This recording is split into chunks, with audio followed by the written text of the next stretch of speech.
You have probably taken a pill today, maybe without even thinking about it. Painkiller, antibiotic, vitamin, something for your stomach, something for your head.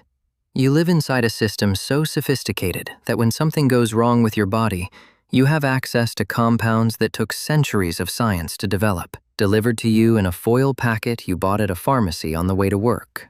This is so normal that it feels invisible, but it is approximately 10,000 years old, and humans have been getting sick for 300,000. So what happened in the 290,000 years before any of this existed?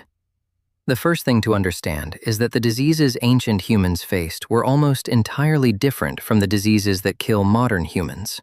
Heart disease, cancer, type 2 diabetes, Alzheimer's, these are largely modern conditions.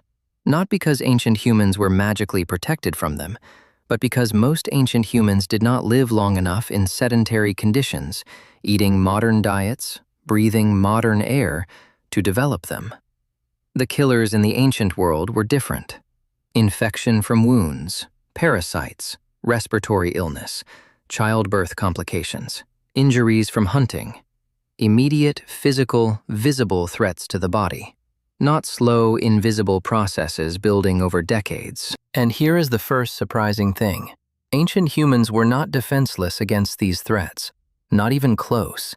Archaeologists and anthropologists studying ancient remains and modern hunter-gatherer communities have found evidence of something that genuinely challenges the image of prehistoric medicine as helpless superstition. Ancient humans were sophisticated observers of the natural world. They had to be. Their survival depended on knowing every plant, every animal, every fungus, every root in their environment with a precision that most modern humans cannot imagine. And somewhere in that vast accumulated knowledge was medicine. The evidence begins earlier than most people expect. In 2012, archaeologists excavating a site in Iraq called Shanidar Cave found something remarkable in a 60,000-year-old Neanderthal burial. Pollen. Specifically, concentrated clusters of pollen from 8 different plant species found around the skeletal remains. Several of these plants, including ephedra, groundsel, and yarrow, are known medicinal plants still used in traditional medicine today. Yarrow has documented antibacterial and anti-inflammatory properties. Ephedra is a stimulant and bronchodilator used for respiratory conditions. Whether this represents intentional medicinal burial or coincidence has been debated. But the presence of specifically medicinal plants in a Neanderthal burial 60,000 years ago suggests that the knowledge of plants as medicine may be older than our own species.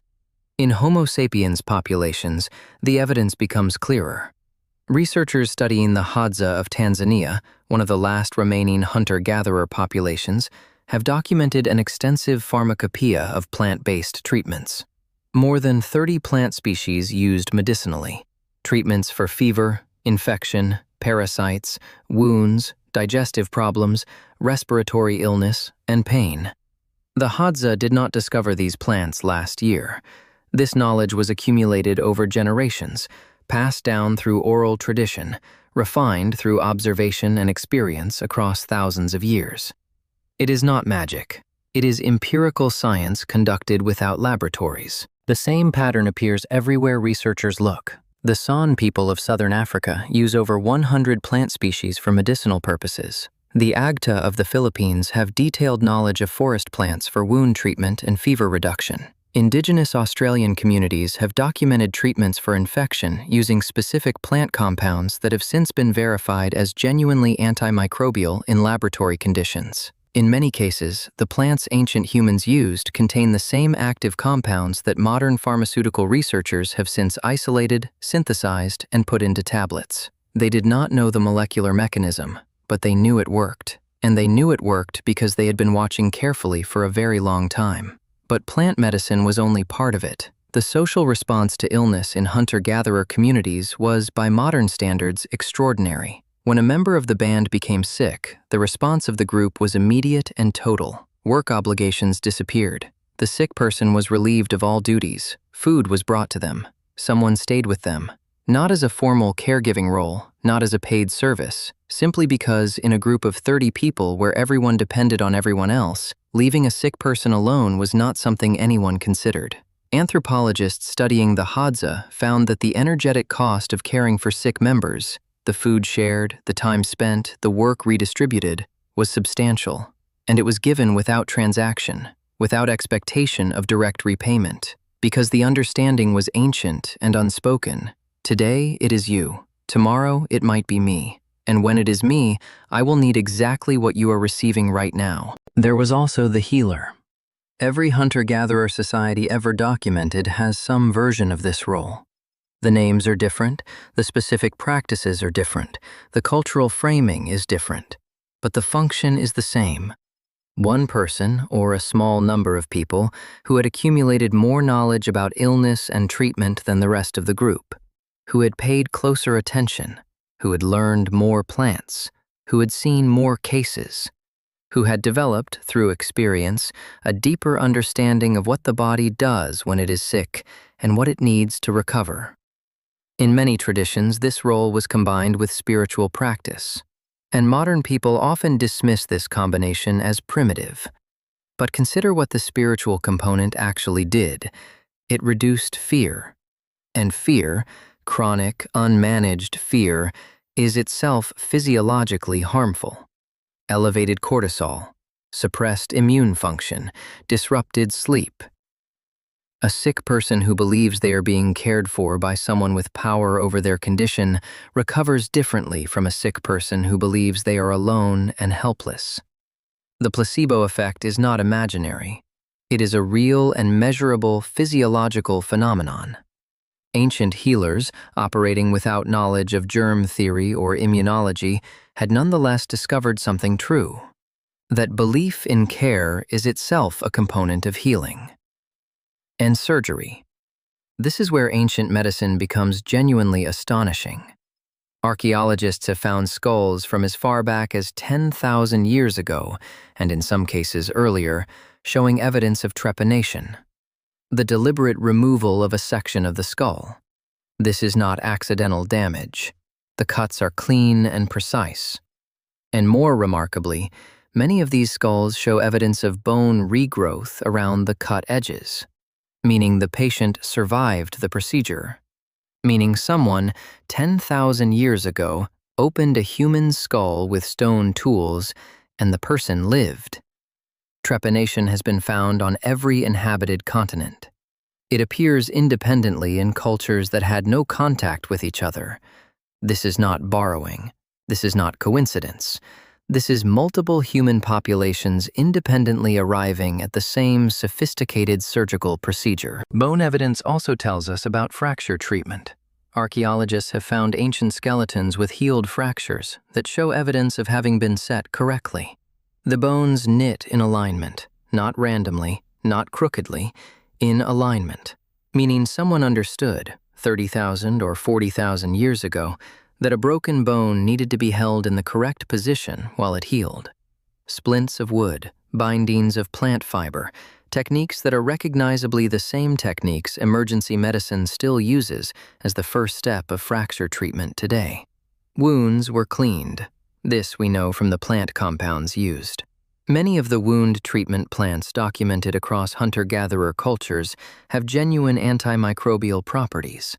Honey, which appears as a wound treatment in some of the oldest medical texts ever found, has documented antibacterial activity. Certain mosses used as wound packing in traditional medicine have been found to contain natural antibiotics. These people did not know about bacteria, but they had learned, through observation across generations, that certain treatments produced better outcomes than others, that wounds treated with certain plants became infected less often, that wounds kept clean healed faster. The germ theory of disease was not discovered until the 1860s, but the practice of keeping wounds clean is ancient. And rest. This is perhaps the most underrated medicine ancient humans had access to. When a modern person gets sick, the pressure to continue functioning is immense. Deadlines do not pause, meetings do not reschedule themselves, rent does not wait. The modern sick person pushes through, And pushing through a viral illness, maintaining elevated stress hormones, disrupting sleep, continuing physical and cognitive demands on a body that is trying to mount an immune response, is genuinely harmful to recovery. The ancient sick person was handed something extraordinary by their community: permission to rest completely. No obligations, no performance, no pressure to appear functional before they were functional. Just rest, food, presence, and time, which is, it turns out, what the immune system actually needs. So what could they not do? This matters too. There were limits. Acute bacterial infections that required antibiotics killed people. Childbirth complications that required surgical intervention were often fatal. Epidemics, when they came, moved through populations without the interventions that would slow them today. Infant mortality was high. Life expectancy figures for ancient populations look shocking by modern standards.